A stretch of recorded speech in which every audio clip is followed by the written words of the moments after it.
আসসালামু আলাইকুম ভিউয়ার্স, আপনাদের জন্য একটি নতুন ভিডিও নিয়ে চলে এসেছি। তো দেখতেই পাচ্ছেন যে সুইচ চাপার লকটি ভেঙে গেছে।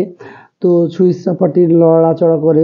তো এই চাপাটি কিভাবে সহজেই আপনি লড়া বন্ধ করে দিবেন ছোট্ট একটু বুদ্ধি খাটালেই, তাহলে দেখে নিন যে কিভাবে এটা সারবেন। যে আমরা স্ক্রুটি আগে চাপাটি খুললাম, দিয়ে আমরা একটা সুন্দর করে একটা মোটা তার নিলাম, তারটি এবার সুন্দর করে লক করে দিলাম।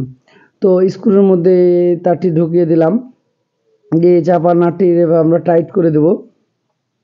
দেখতে পাচ্ছেন যে চাপার নাটটি আমরা সুন্দর করে টাইট করে দিচ্ছি।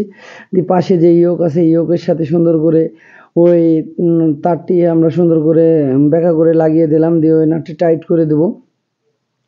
এই যে দেখতে পাচ্ছেন যে আমরা চাপার ইয়োকের নাটটি টাইট করে দিচ্ছি। তো টাইট করার পরে এবার দেখাবো যে চাপাটা আর নড়ানড়ি নাই, এবার অ্যাক্সিলারেটর ব্রেক এবারে স্মুথ হয়ে গেছে। তা